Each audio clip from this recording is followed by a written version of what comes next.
থানার রামপাড়া চাচড়া গ্রাম পঞ্চায়েতের অন্তর্গত বাবলাতলা এলাকায় বৃহস্পতিবার সকাল থেকে উত্তাল হয়ে ওঠে পরিস্থিতি। দীর্ঘদিন ধরে বেহাল অবস্থায় থাকা 6 কিলোমিটার কাঁচা রাস্তা দ্রুত পাকা করার দাবিতে পথ অবরোধে শামিল হন স্থানীয় গ্রামবাসীরা। বালুডাঙ্গা প্রাইমারি স্কুল থেকে চন্দ্রাইল মুক্তারামপুর হয়ে দক্ষিণ মুক্তারামপুর পার্বতী স্কুল পর্যন্ত এই রাস্তাটি বহু বছর ধরে সংস্কারের অভাবে বিপজ্জনক অবস্থায় রয়েছে বলে অভিযোগ। বর্ষার সময় এই রাস্তা দিয়ে যাতায়াত এক প্রকার অসম্ভব হয়ে পড়ে। এমনকি রোগী পরিবহন কিংবা ছাত্রছাত্রীদের স্কুলে যাওয়া আসাতেই চরম সমস্যার মুখে পড়তে হয় বলে জানান স্থানীয়রা। বিভিন্ন সময়ে স্থানীয় নেতা মন্ত্রীদের কাছে দাবি জানিয়েও কোনো স্থায়ী সমাধান না মেলায় ক্ষুব্ধ হয়ে অবরোধে বসেন বাসিন্দারা। দিতল থেকে নালাগোলা যাওয়ার প্রধান রাস্তায় অবরোধ হওয়ায় ব্যাপক যানজটের সৃষ্টি হয়। খবর পেয়ে ঘটনাস্থলে পৌঁছয় রামপাড়া চেঁচড়া পুলিশ বাড়ি এবং তপন থানার পুলিশ। তবে তপন ব্লকের জয়েন্ট ভিডিও দেবব্রত ঘোষ ঘটনাস্থলে ছুটে আসেন এবং আন্দোলনকারীদের সঙ্গে দীর্ঘক্ষণ কথা বলেন।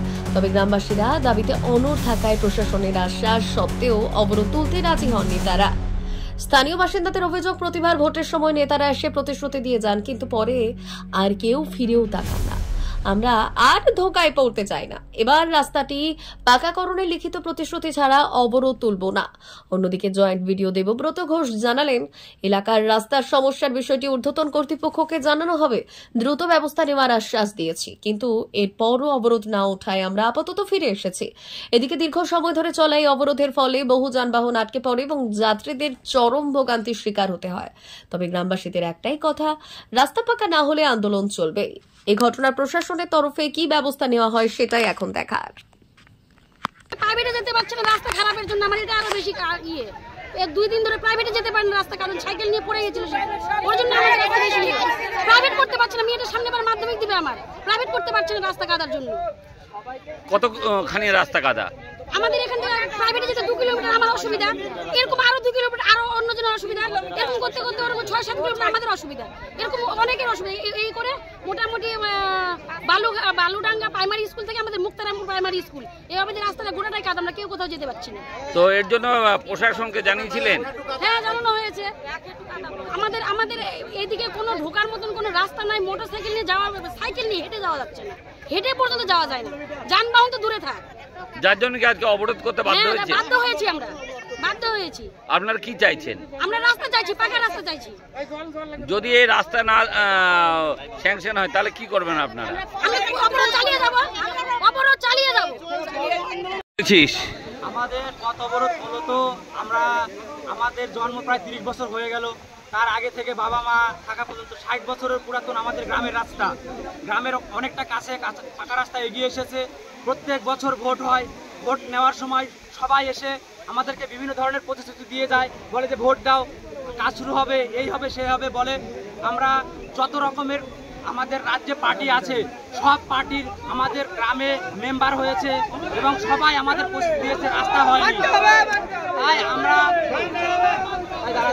তাই আমরা গ্রামের সবাই মিলে চন্দ্রাইল মুক্তারামপুর কুশালপুর সকল মানুষ মিলে এই পাকা রাস্তার শুরুতে বা পাকা রাস্তার দাবিতে এসে আজকে আমরা পথ অবরোধ করেছি।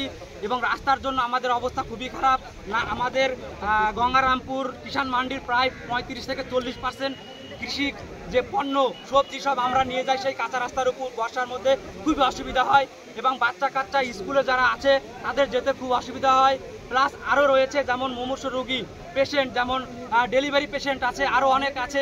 যেমন এইবার বর্ষায় আমাদের গ্রাম থেকে 3-4টা ডেলিভারি পেশেন্ট ছিল, যাদেরকে আমরা ধারে করে রাস্তায় করে সেই সয়রাপুর নিয়ে গিয়ে ওখান থেকে গাড়িতে করে নিয়ে গেছি। তো আমাদের দাবি একটাই, এই পথ অবরোধ করা হয়েছে যেন রাস্তা আমাদের খুব দ্রুত করা হয়। আগামীতে যদি রাস্তা না হয় আমরা ভোট বয়কটেরও ডাক দিতে পারি, আমাদের এই দাবি মানতে হবে। আপনার বাবলাতলা মোড়ে, এটা রামপাড়া চাচড়া গ্রাম পঞ্চায়েতের অন্তর্গত। কি কারণে স্যার এটা? এদের একটা রাস্তা দাবি রয়েছে, সেই রাস্তার দাবি তারা অবরোধ করেছেন। তো স্যার অবরোধ কি উঠেছে স্যার? না, এখন অবরোধ ওঠেনি, আমরা বোঝানোর চেষ্টা করছি, পুলিশের প্রতিনিধিরাও রয়েছেন।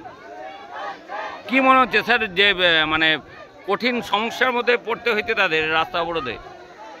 দেখুন, অবশ্যই যখন তারা দাবি দাওয়া নিয়ে আন্দোলন করছেন তখন তারা সমস্যার মধ্যে আছেন বলেই করছেন, এটা নিয়ে কোনো সমস্যা নেই। আমরা ওনাদেরকে অনুরোধ করছি ওনারা অবরোধটা তুলে নেন, কারণ এই রাস্তায় একটা গুরুত্বপূর্ণ রাস্তা, এটা স্টেট হাইওয়ে, ডিটল থেকে এই রাস্তা নালাগোলার দিকে যাচ্ছে এবং দুটো জেলার বা 3টে জেলার মানুষের উপর নির্ভরশীল, এখান থেকে অবরোধটা তুলে নিন। বিডিও স্যার আমাদেরকে এই বলে পাঠিয়েছেন, উনি আজকে একটা জেলা ডেভেলপমেন্ট মিটিং আছে, সেই মিটিংটা খুব দীর্ঘ সময় ধরে সেই মিটিং চলে, সেখানে তিনি উপস্থিত আছেন এবং শুধুমাত্র আমাদের তপনের বিডিও স্যার নন, দক্ষিণ দিনাজপুর জেলার সমস্ত বিডিও এসডিও যারা রয়েছেন তাদেরকে নিয়ে এই মিটিং ডিএম স্যার করছেন। সেখানে ব্যুরো রিপোর্ট, উত্তর বাংলা সংবাদ।